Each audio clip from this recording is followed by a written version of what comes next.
My name is Kayla Scott, 29, a registered nurse. Those were the cold, hard words my father said to a surgeon while I lay in a coma. A machine breathing for me, my heart barely a whisper. He said it as casually as canceling a gym membership. At 11:18 p.m. on a Tuesday, my father signed my death warranty, Do Not Resuscitate order. Not because I was beyond saving, but because of the number on the bill. 3 weeks later, I woke up at Riverside Medical Center, battered, stitched, and barely able to lift my head. My throat was raw from the breathing tube. The physical pain was severe, but it paled in comparison to the emotional agony that followed. What I did in the next 72 hours, once I learned the truth, didn't just change my life. It destroyed his. He forgot one thing. I am excellent at paying attention. If this story resonates, if you've ever carried the silent weight of expectation, consider interacting with this video. Now, let's go back 7 months to the day my grandmother died. That's when the cracks truly became chasms. I was born with a ventricular septal defect, a hole in my heart. Open heart surgery at age 4 repaired it, but the debt lingered for 20 years. My father, Daniel Scott, never let me forget it. Do you know how much you cost this family, Kayla? He first asked when I was 8, simply because I needed new sneakers. $214,000, he stated flatly. At 8, I didn't fully comprehend the amount. But I understood the implication. I was a burden. By 12, I stopped asking for things. By 15, I was babysitting to buy my own school supplies. In our house, every dollar spent on me was begrudged. By 18, I knew my place. I was the expense. My sister Lauren was the investment. Lauren got a car. I took the bus. Lauren's tuition at Penn State was paid. I signed 4 loans alone. Lauren got restaurant birthday dinners. I got boxed cake mix. The hardest part to understand is that I wasn't angry. I genuinely believed I owed them. $214,000 was a fact, a number that lived in my head like the surgical scar on my chest. The only person who never made me feel like a debt was my grandmother, Margaret Collins. I started visiting her small house in Norristown every Saturday after nursing school. I'd check her blood pressure, organize her meds, and sit with her on the porch swing. She never asked for anything. Near the end, her voice a whisper, she said, "Kayla, I've taken care of a few things for you. When the time comes, a man named Andrew Keller will find you." I thought she was confused by age and medication. My father despised my visits. "You're wasting gas," he'd say. "She doesn't even remember your name." That was a lie. She remembered everything. She died on a Thursday morning in March. My father rushed the funeral. "Keep it short," he demanded. "We're not making a spectacle." I said goodbye from the back row. 3 months later, Everything changed in an instant. I was driving home at 4:17 a.m. after a 12-hour shift. Route 202 was empty, light rain slicking the asphalt. A pickup truck ran a red light at 50 miles per hour, T-boning my driver's side. Paramedics later told me I was conscious for 90 seconds, just long enough to whisper my name before everything went black. The injuries were catastrophic: traumatic brain swelling, broken ribs, unstoppable internal bleeding. They rushed me to Riverside, my own hospital. Within an hour, they were operating, but I needed a second surgery and a vascular specialist. I needed authorization. My emergency contact was my next of kin, my father. He arrived at 10:47 p.m. He didn't ask how I was. He walked straight to the billing department. He asked one question: how much? Pat Walsh, the head nurse with 28 years of experience, heard the conversation. The surgeon, Dr. Reeves, estimated $180,000 to $240,000, noting insurance would cover part but leaving a large out-of-pocket cost, especially since my father had co-signed past accounts as a method of control. I make the decisions, my father said calmly. Then came the words, "Let her go." Pat said he didn't blink. He signed the DNR. His hand was steady. He didn't visit me, didn't look through the glass, didn't say goodbye. He went home to sleep, expecting the morning call that his daughter was dead. My father left thinking I was dying. He had no idea someone was already overturning his decision. Patricia Walsh, having witnessed my father's cold pragmatism, was furious. Instead of screaming, she acted. She opened my employee file to the healthcare proxy section, the part most people skip. I hadn't. 3 years earlier, I had designated Emily Carter, my best friend from nursing school. Pat called her at 11:14 p.m. Emily listened, absorbed the shock, and said, "I'm leaving right now."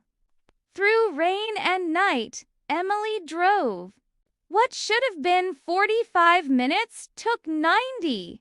She arrived at 12:51 a.m., soaked and shaking, holding her license and a copy of the proxy form. She immediately revoked the DNR and authorized the surgery. Dr. Reeves was operating within the hour, while doctors fought for my life. My father slept soundly, convinced the machines would be turned off by morning. Pat didn't call him. Emily didn't call him. No one did. Pat, however, filed an official incident report detailing my father's actions, his exact words, and his false claim about the proxy. Wednesday morning came, and Daniel Scott waited for the death notification that never arrived. Instead of calling the hospital or driving over, he executed a new plan fueled by hidden gambling debts. He went to steal my house. Unbeknownst to him, my grandmother had already transferred the property on Elm Street into my name, arranged quietly through her attorney, Andrew Keller. My father saw an empty house as an opportunity. He had a forged power of attorney, tracing my signature from old medical forms I signed at 18. He took this forgery to Carl Henderson, a notary who owed him favors and didn't ask questions. Carl stamped it by Wednesday afternoon. The forgery was official. By Thursday, the house was in his name.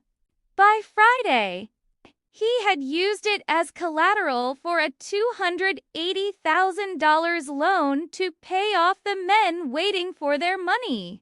He thought he had solved everything. I opened my eyes on a Tuesday, 3 weeks after the accident, under the harsh, flat white light of the ICU. My throat was raw. My ribs ached, and a heart monitor beeped steadily. The first face I saw was Patricia Walsh. She sat beside me, firm and calm. "You're safe," she said. "There are some things I need to tell you. But not now. When you're ready." Later that afternoon, my father arrived. Working in an ICU teaches you how to read people, distinguishing genuine fear from the fear of being caught. A flicker of something unsavory crossed his face before he masked it. He rushed over, crying, performing the role of the terrified, devoted parent. "Oh, sweetheart. Thank God you're okay." Watched him, stone-faced. "Hi, Dad." That evening, generic flowers arrived from Lauren. She didn't visit. 2 days later, I could sit up. Pat came back, waited for shift change, and closed the door. She pulled up a chair. "Just say it, Pat." She told me about the night of the accident. How he came once. How he asked the cost. How he signed the DNR. She repeated his exact words from the report. "Let her go. We won't pay for the surgery." She's been a financial drain her whole life. I closed my eyes. Hearing it validated the feeling I'd carried my whole life. I was a number, a bill that never stopped growing. How am I alive? Pat told me about the proxy, about Emily. She told me about the documentation, the timestamps, the report. Everything was recorded. I stared at the ceiling for a long time. Then I asked for my phone. I scrolled past 32 missed calls from Dad and 11 from Lauren. I searched for a name my grandmother had whispered on the porch swing. The voice that answered was measured and calm. "I know who you are, Ms. Scott. I've been trying to reach you for 5 months." Andrew Keller told me that my grandmother had privately prepared a will 2 years before she died, specifically avoiding the family attorney. She wanted everything confidential. "The house on Elm Street was left solely to you," he explained. "There was also a trust account of $85,000. Also left solely to you. The estate had probated months ago. He had sent certified letters that were all returned. When he called the number listed, a man answered and claimed I had moved out of state and didn't want to be contacted." My father. I stated flatly, "Mr. Keller, I'm in the hospital. I've been in a coma for 3 weeks. Is the house still in my name?" Silence stretched. Keller promised to check current deed records and call back within the hour. Pat was still there, witnessing another blow. 53 minutes later, the phone rang. Keller's voice was tense. The deed was transferred out of your name 3 weeks ago. To Daniel Scott. My chest tightened. How? Keller explained there was a power of attorney attached to the transfer. I told him I never signed one. He already knew. His office notarized the original deed, transferring it to me. This was forgery. And there's something else, Keller added. I ran a lien search. A mortgage of $280,000 was recorded against the house 6 days ago. I felt a strange calm. I'd spent 29 years learning who my father was. This was just the final lesson. I meticulously noted the mortgage details, dates, and numbers. Miss Scott, do you want to press charges? Keller asked. Not yet. I want to see how deep this goes first. Before we hung up, Keller mentioned a final sealed letter from my grandmother she wanted personally delivered. I looked at Pat. What time did my father sign the DNR? 11:18 p.m. I wrote that down. 2. The next afternoon, my father arrived with roses and banana bread. Don't worry about the medical bills, he crooned, performing the role of the sacrificed provider for Lauren, who accompanied him. We'll figure everything out as a family. As a family. I repeated quietly. I smiled. They left 40 minutes later. I called Andrew Keller. Bring the letter. He arrived the next morning at 9 a.m. Gray suit, leather briefcase, quiet demeanor. He opened a sealed manila envelope. Inside, in her neat, careful script, my grandmother had written my name. Kayla, I know your father will try to take everything. He already took my pension. My savings things I never told you because I didn't want to break the family apart. That was my mistake. The house is yours. The money is yours.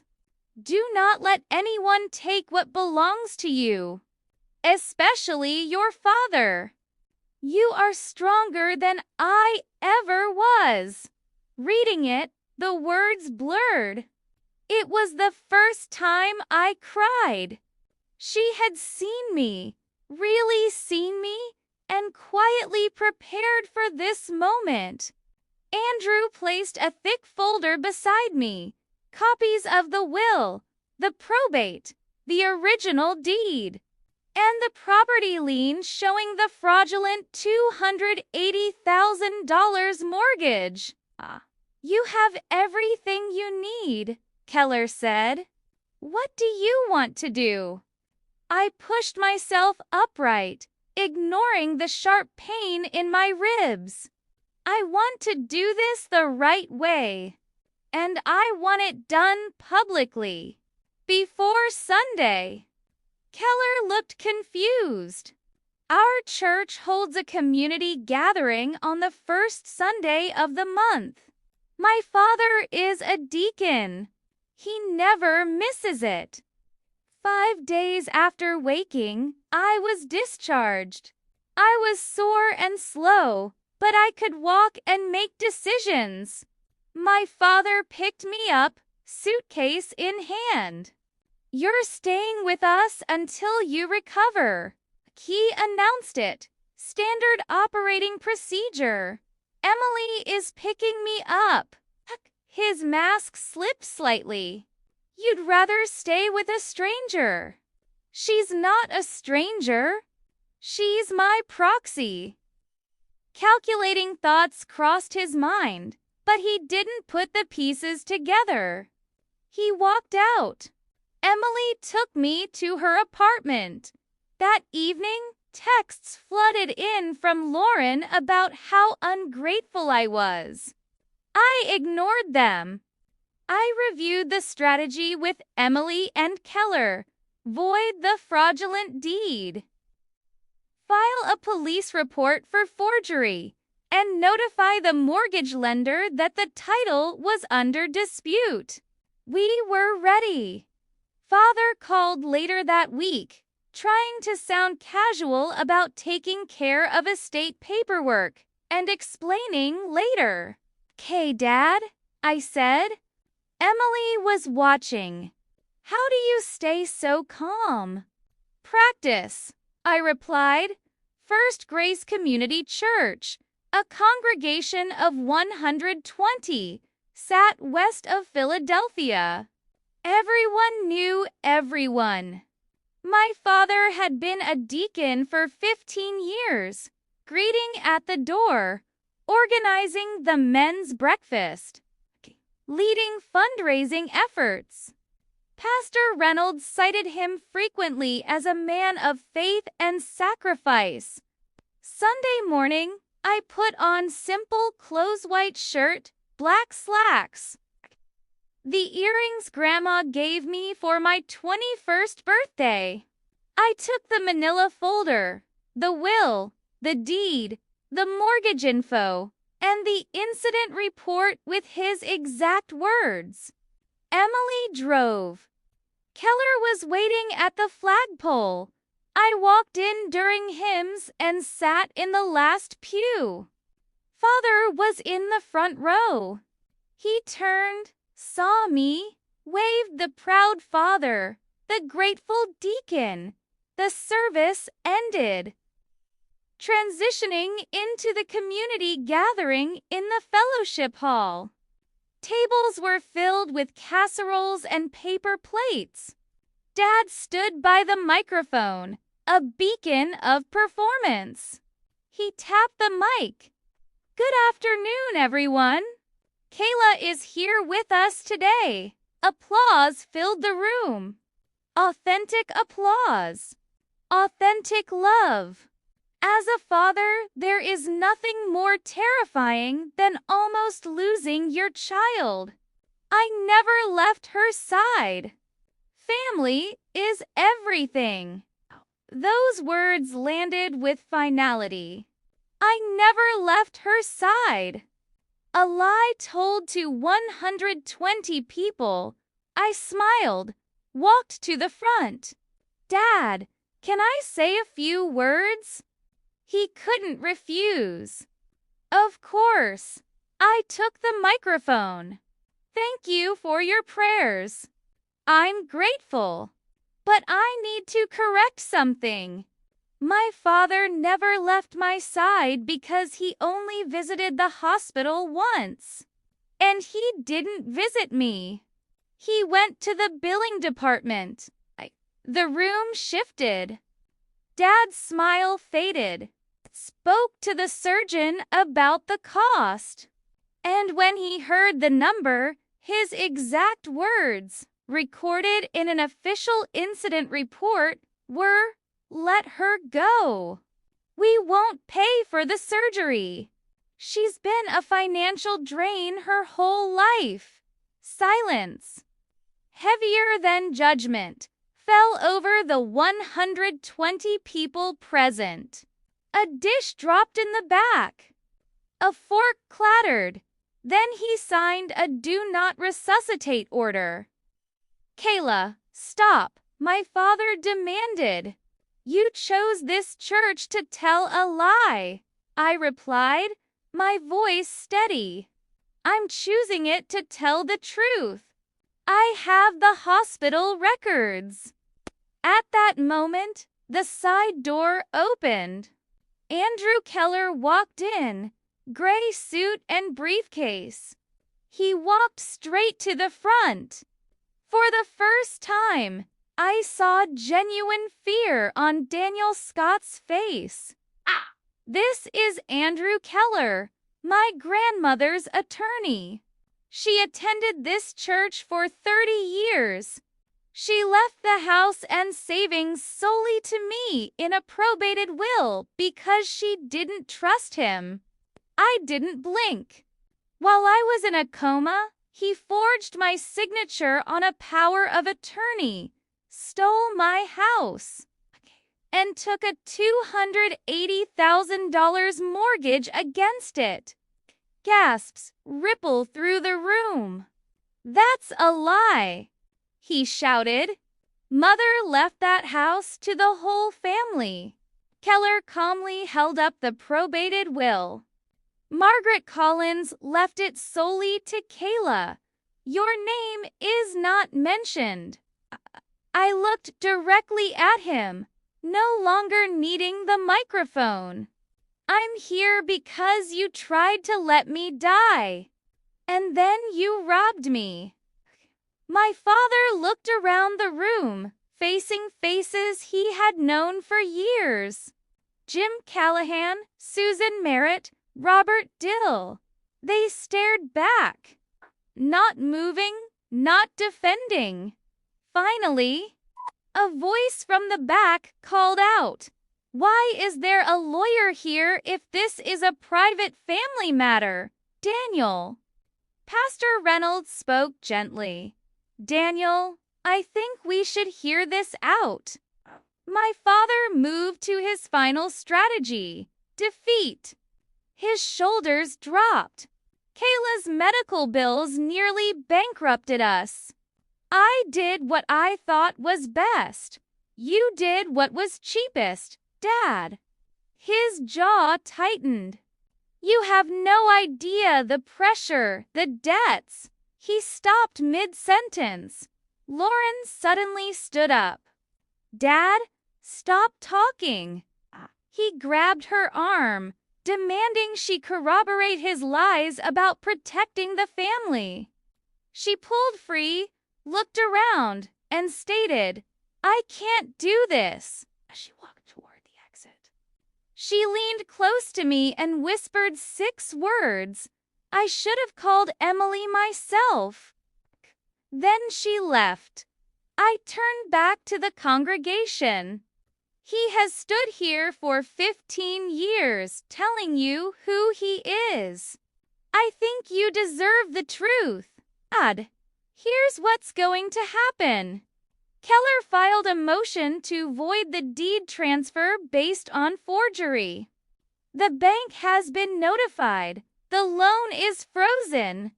I also filed a police report for forgery and fraud.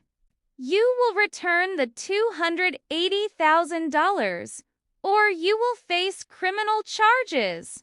You'd send your own father to jail. You signed a paper to let your own daughter die. Andrew Keller confirmed the filings were not negotiations. My father looked around one last time. No one offered support. Robert Dill placed a hand on his shoulder. Daniel, I think you should leave. He did, shoes silent against the linoleum. At the door, he looked back, mouth opening to speak a final, redeeming sentence that never came. Within 24 hours, the bank froze the mortgage, and a process server handed my father a court summons.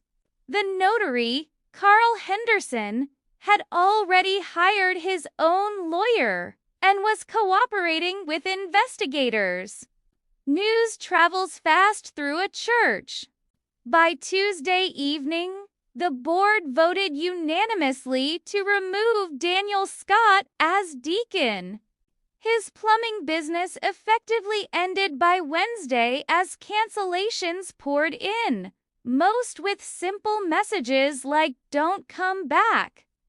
My father called me that night, his voice empty. "You destroyed me." "Dad, you destroyed yourself. I just stopped covering for you. Lauren called later, confessing she had known about the DNR and kept quiet for $85,000. I was scared of him. I know, I said. And Grandma wrote you a letter too. I love you, Lauren, but you are too much like your father. Choose differently. I asked her, did you? 1 month later, the Elm Street house was legally mine. Andrew Keller called with the news. Thank your grandmother. I drove there on a Saturday, lavender scent filling the rooms. I sat in her old rocking chair. For the first time, I was in a home that was mine.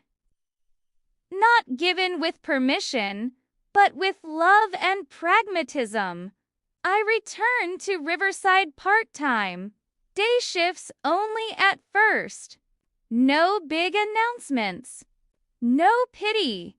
Forgiveness is not owed, but the door is closed, not locked. My father's choices, driven by debts and pride, were his. I don't hate him. Hating him gives him control. Hating him would mean carrying his weight. I'm done. Setting boundaries isn't revenge. It's survival. And sometimes survival requires a quiet lawyer, a stack of documents, and the courage to say the words in front of 120 people that have needed to be said for years. Love without respect is just a debt that never stops growing.